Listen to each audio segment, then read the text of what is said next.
Left के लिए और अन्य एससी के समाजों के लिए वो जस का तस रहेगा, इसमें कोई परिवर्तन नहीं। पर जो सीतारामैया है, जो फॉर्मर चीफ मिनिस्टर रह चुके हैं, अगर वो कहते हैं कि 75% तक रिजर्वेशन हमारी पार्टी बढ़ाएगी, तमिलनाडु में भी हमने देखा कि मैक्सिमम 69% तक हो पाया। आपको भी मालूम है, उनको भी मालूम है, तमिलनाडु का रिजर्वेशन जो मैक्सिमम है वो सुप्रीम कोर्ट के जजमेंट आने के पहले का है और सुप्रीम कोर्ट के जजमेंट को उसको पर्याप्त बहस करने के बाद अपने जजमेंट के दायरे से बाहर रखा है। बाकी तो बोलने के लिए तो कुछ भी बोला जा सकता है, परंतु मैं इतना ही कहना चाहता हूं कि आप अगर मुस्लिम रिजर्वेशन 4% से बढ़ाकर 6% करना चाहते हो तो कांग्रेस पार्टी ने स्पष्टता कर देनी चाहिए कि वो किसका कम करेंगे। ओबीसी का कम करेंगे, एससी का कम करेंगे, एसटी का कम करेंगे, लिंगायत का कम करेंगे या वोकल लीगा का कम करेंगे। सिद्धरामैया जी ने चुनाव प्रचार समाप्त होने के पहले स्पष्टता कर देनी चाहिए। एक आखिरी सवाल मेरा आपसे रहेगा, आप लगातार दौरा करते रहे कर्नाटका का, वोटिंग होनी है 10 तारीख को, आपकी क्या अपील रहेगी कर्नाटका की जनता को? देखिए, मैं कर्नाटक की जनता को करबद्ध निवेदन करना चाहता हूं कि विगत 4 साल के अंदर पहले श्री येदियुरप्पा जी की और बाद में श्री बसवराज बोम्मई की सरकार ने ऊपर नरेंद्र मोदी जी की सरकार के साथ रहकर डबल इंजन सरकार के सारे फायदे कर्नाटक की जनता को पहुंचाया है।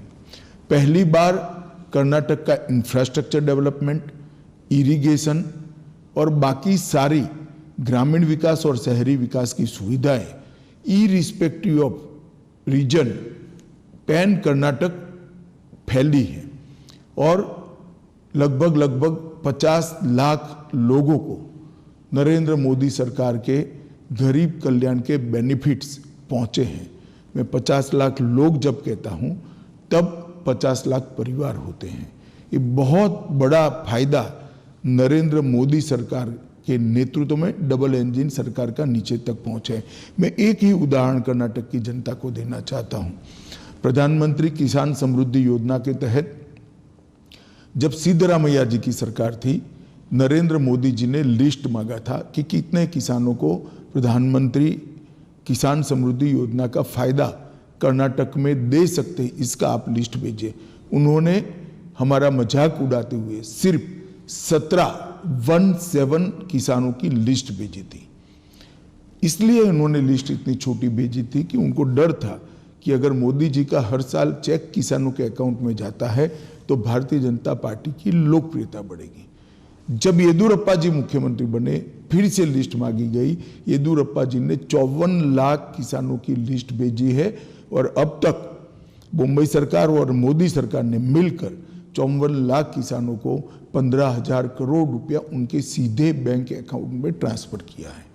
इसी प्रकार से सभी स्कीमों का फायदा डबल इंजन की सरकार होने से ही कर्नाटक की जनता तक पहुंच सकता है।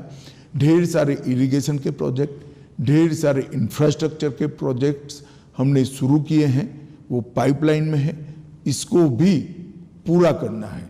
अतः मैं कर्नाटक के मतदाताओं को करबद्ध निवेदन करता चाहता हूं, मोदी जी के नेतृत्व पर भरोसा कीजिए। हमारी कर्नाटक की सरकार एक समृद्ध, सुरक्षित और सभी प्रकार से संपन्न कर्नाटक की रचना करेगी। यही मेरा आपसे अपील है। खूब मतदान करिए, कमल के लिए मतदान करिए। धन्यवाद।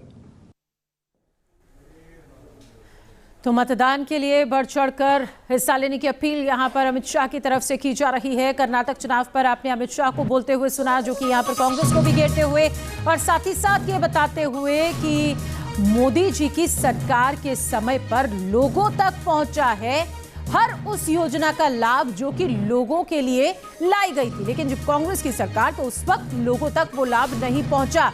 ऐसे में जनता से अपील की है कि इस बार भी बीजेपी को ही जताएं। ये अपील यहां पर करते हुए अमित शाह को आपने सुना। यहां पर एक छोटे से ब्रेक के लिए रुकने फौरन होंगे हाजिर।